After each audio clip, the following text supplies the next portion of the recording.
Good morning दोस्तों, एक बार फिर से महर्षि अर्जुन कॉलेज के ऑनलाइन एजुकेशन प्लेटफॉर्म पर हार्दिक अभिनंदन एवं स्वागत। बेटा आज हम बीएससी थर्ड ईयर के लिए नेक्स्ट लेकर आए हैं पॉपुलेशन इकोलॉजी जो पढ़ रहे थे हम। पॉपुलेशन इकोलॉजी में अगला टॉपिक लेकर आए हैं बेटा जन्म दर। बेटा क्या लेकर आए हैं? जन्म दर। इससे पहले बेटा हमने घनत्व के बारे में चर्चा कर ली है कि घनत्व क्या होता है, घनत्व कितने प्रकार का होता है और घनत्व की गणना कौन कौन सी विधियों द्वारा कर सकते हैं, उन चीजों का अध्ययन कर लिया है बेटा। आज है हमारा नेक्स्ट इसी क्रम में पॉपुलेशन इकोलॉजी की शाखा में नेक्स्ट हमारा जो टॉपिक है हमारा क्या है? जन्म दर। बेटा जन्म दर क्या है? जन्म दर हम उसे कहते हैं जो बच्चे जन्म लेते हैं उस चीज को हम क्या बोलते हैं बेटा? जन्म दर कहते हैं बेटा। क्या कहते हैं? जन्म दर कहते हैं बेटा। क्या कहते हैं? जन्म दर कहते हैं बेटा। मतलब प्रति इकाई समय में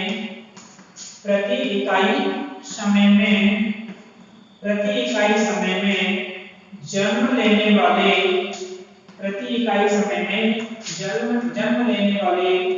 बच्चों की संख्या क्या कहलाती है बेटा? जन्म दर कहलाती है बेटा। क्या कहलाती है? जन्म दर कहलाती है। जन्म दर कहलाती है बेटा। और ये जन्म दर किसको प्रभावित करती है बेटा? जब ज्यादा जन्म दर होगी ना तो जन्म दर बेटा घनत्व को क्या करती है?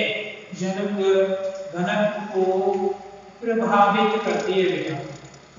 जन्म दर घनत्व को क्या करती है बेटा? प्रभावित करती है। ठीक है। तो जब प्रति इकाई समय में जन्म लेने वाले जो बच्चों की संख्या है वो बेटा क्या कहलाती है? जन्म दर कहलाती है। और जन्म दर जो होती है किसको प्रभावित करती है? घनत्व को प्रभावित करती है बेटा। यह जन्म दर जो होती है दो प्रकार की होती है बेटा। एक तो होती है अधिकतम जन्म दर। एक क्या होती है बेटा? अधिकतम जन्म दर। ठीक है बेटा। और दूसरी जो होती है बेटा पारिस्थितिकीय जन्म दर। दूसरी कौन सी होती है बेटा? पारिस्थितिकीय जन्म दर। बेटा। तो अधिकतम जन्म दर और पारिस्थितिकीय जन्म दर क्या होते हैं बेटा? अधिकतम जन्म दर से तात्पर्य यह है कि कोई भी जीव जो है उस जीव की गर्भावधि निश्चित होती है। गर्भावधि बेटा क्या है? गर्भावधि जैसे मनुष्य की बात करें तो मनुष्य में गर्भावधि कितनी होती है? यानी गेस्टेशन पीरियड कितना होता है बेटा? 9 माह का होता है। यानी कि मनुष्य बेटा 9 माह में एक बच्चे को जन्म दे सकता है। ठीक है बेटा। तो 9 माह के बाद तुरंत 18वें माह में दूसरे बच्चे को जन्म दे देना और 18वें माह के तुरंत पश्चात 27वें माह में जन्म दे देना। मतलब लगातार जन्म होते रहना। लगातार गर्भावधि के अनुसार जो गर्भावधि होती है जीवों की गर्भावधि के अनुसार बच्चों का जन्म लेना क्या कहलाता है? अधिकतम जन्म दर कहलाता है बेटा। अधिकतम जन्म दर कहलाता है जो किसको प्रेरित करता है? अधिकतम घनत्व को प्रेरित करता है बेटा। अधिकतम जन्म दर का मतलब समझ आया आपको कि जीवों की गर्भावधि के अनुसार लगातार जन्म देना। जीवों की गर्भावधि के अनुसार लगातार जन्म देना क्या कहलाता है बेटा? अधिकतम जन्म दर कहलाता है। जबकि बेटा पारिस्थितिकीय जन्म दर क्या कहलाता है बेटा? इसको हम वास्तविक जन्म दर भी कह सकते हैं, अधिकतम जन्म दर को।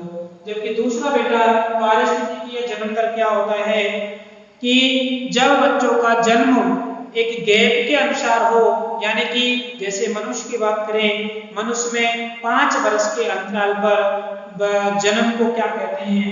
पारिस्थितिकीय जन्म दर कहते हैं। अर्थात गर्भावधि के अनुसार जन्म नहीं होता है, किसके अनुसार होता है? परिस्थिति के अनुसार। यानी कि बेटा यदि लगातार जन्म देते रहेंगे हम तो बेटा उनके लिए लालन पोषण के लिए पैसा भी चाहिए, उनको खाने के लिए चाहिए, उनको पहनाने के लिए चाहिए, सारी आवश्यकताएं पूर्ति करनी है। तो बेटा इस तरह से बच्चों के बीच में, जन्म के बीच में अंतर दे करके जो जन्म होता है बेटा, दो बच्चों के बीच में जो अंतर दिया जाता है उस प्रकार की जन्म दर क्या कहलाती है बेटा? पारिस्थितिकीय जन्म दर कहलाती है। ठीक, तो इस तरह से ये जन्म दर होता है। ठीक इसी प्रकार दूसरा होता है देखिए मृत्यु दर। दूसरा क्या होता है? मृत्यु दर। अब मृत्यु दर क्या होती है? देखिए मृत्यु दर, मृत्यु दर क्या है कि प्रति इकाई समय में, इसको इस तरह से परिभाषित कर सकते हैं, प्रति इकाई समय में, प्रति इकाई समय में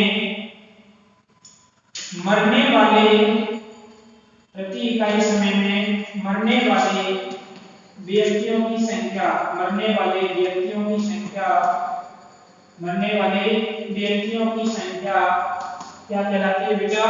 मृत्यु दर कहलाती है बेटा। क्या कहलाती है? मृत्यु दर कहलाती है बेटा। ठीक है, तो प्रति इकाई समय में बेटा मरने वाले व्यक्तियों की संख्या क्या कहलाती है? मृत्यु दर कहलाती है। ये भी बेटा दो प्रकार की होती है, एक तो निम्नतम मृत्यु दर, एक तो बेटा क्या होती है? निम्नतम मृत्यु दर, और दूसरी होती है बेटा पारिस्थितिकीय मृत्यु दर। निम्नतम और दूसरी क्या होती है? पारिस्थितिकीय मृत्यु दर।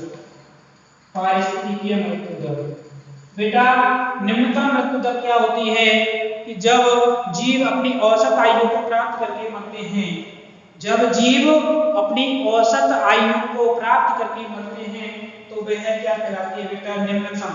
यानी कि औसत आयु जैसे मनुष्य की बात करें तो 100 वर्ष होती है, 100 वर्ष को पाकर के मरते हैं तो वह मृत्यु दर क्या कहलाती है? निम्नतम बेटा, मतलब कम मरते हैं, इसलिए इसको निम्नतम कह रहे हैं। और पारिस्थितिकीय मृत्यु दर बेटा विभिन्न पारिस्थितिक घटनाओं जैसे एक्सीडेंट हो गया, सुसाइड केस हो गए इत्यादि से मरने वाले व्यक्ति जो होते हैं वो किस तरह की मृत्यु दर में शामिल किए जाते हैं? पारिस्थितिकीय मृत्यु दर में। बेटा पारिस्थितिकीय मृत्यु दर अधिकतम मृत्यु दर होती है। ठीक है, तो मृत्यु दर भी किसको प्रभावित कर सकती है बेटा? किसको प्रभावित कर सकती है? घनत्व को प्रभावित कर सकती है। ठीक, इस तरह से ये जन्म दर और मृत्यु दर है। नेक्स्ट जो लक्षण आता है बेटा समुद्री पारिस्थितिकी का, वो होता है, नेक्स्ट लक्षण है प्रवसन। प्रवसन, प्रवसन क्या होता है? देखिए बेटा, प्रवसन का मतलब एक स्थान से दूसरे स्थान पर चले जाना। प्रवसन का मतलब क्या है? एक स्थान से दूसरे स्थान पर चले जाना, अर्थात जीवों द्वारा आवास, सुरक्षा एवं प्रजनन आदि क्रियाओं के लिए, प्रजनन आदि क्रियाओं के लिए, प्रजनन आदि क्रियाओं के लिए एक स्थान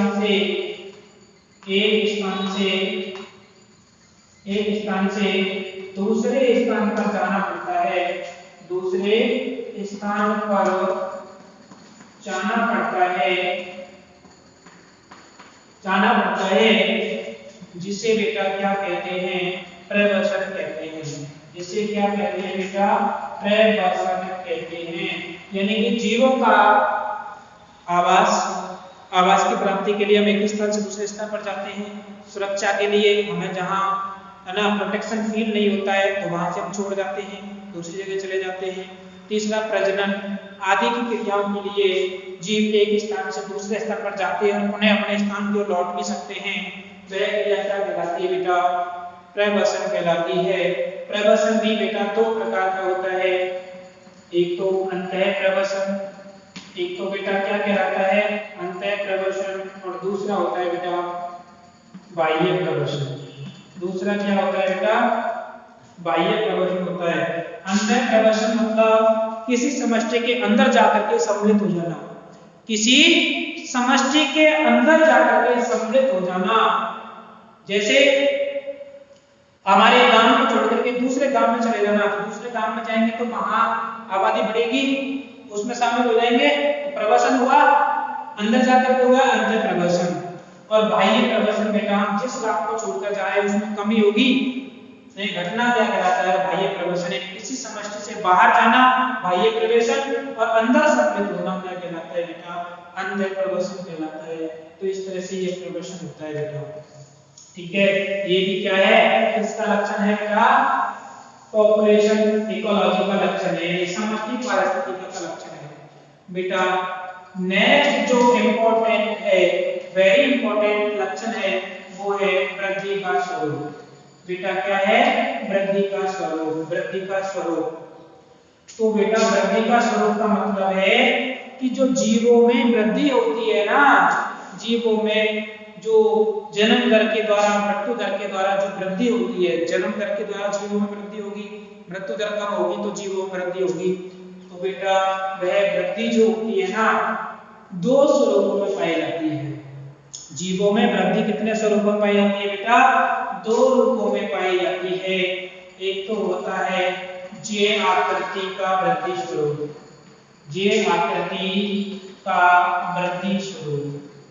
बेटा क्या होता है? तो जे आकृति का वृद्धि स्वरूप, और दूसरा जो होता है बेटा एस आकृति का वृद्धि स्वरूप। क्या होता है बेटा?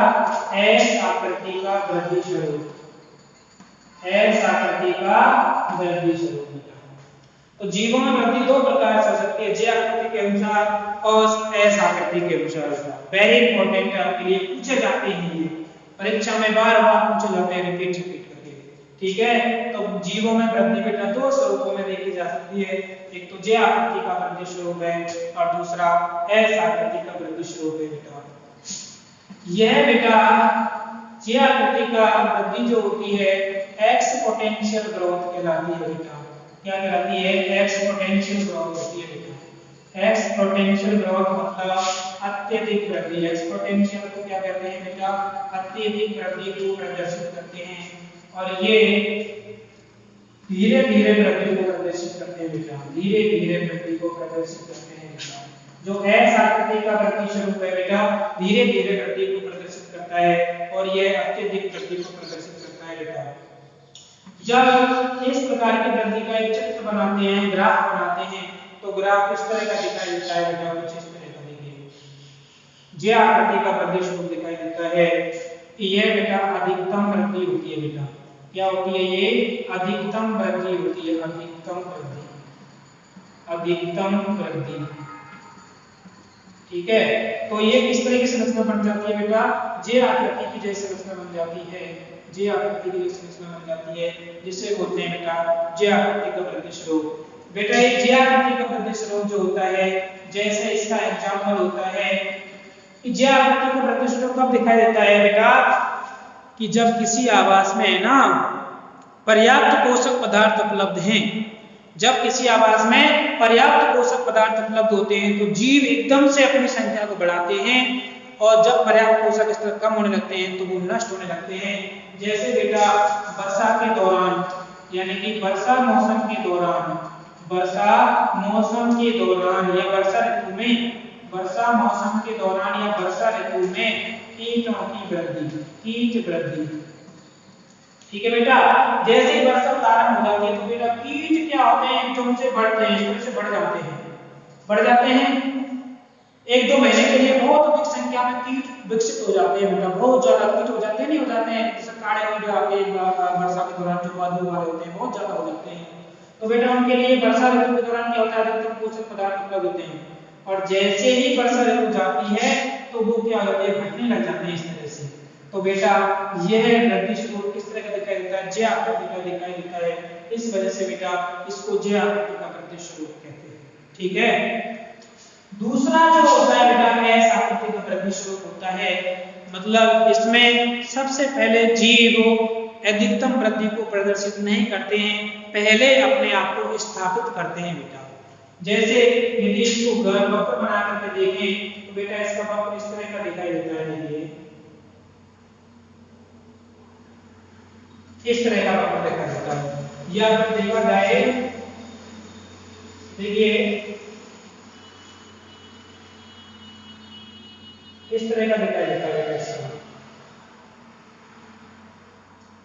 एस आकृति के समान दिखाई देता है बेटा, जिसमें 3 अवस्थाएं होती है बेटा। सबसे पहली अवस्था होती है स्थापना अवस्था।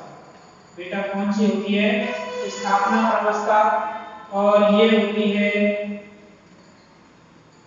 चरम प्रावस्था। दूसरी कौन सी होती है बेटा? चरम प्रावस्था। और ये होती है बेटा डिक्लाइन फेज। इसको क्या बोलते हैं बेटा? Decline phase. डिक्लाइन फेज यानी कि नष्ट होने की अवस्था। तो बेटा एस आकृति की वृद्धि स्वरूप उन जीवों के द्वारा प्रदर्शित किया जाता है जो अपने आप को पहले किसी आवास में स्थापित करते हैं। यानी कि सबसे पहले इनकी वृद्धि की स्थिति बहुत कम होती है बेटा, अपने आप को स्थापित कर रहे हैं। स्थापित करने यानी अपने साधनों को जुटा रहे हैं।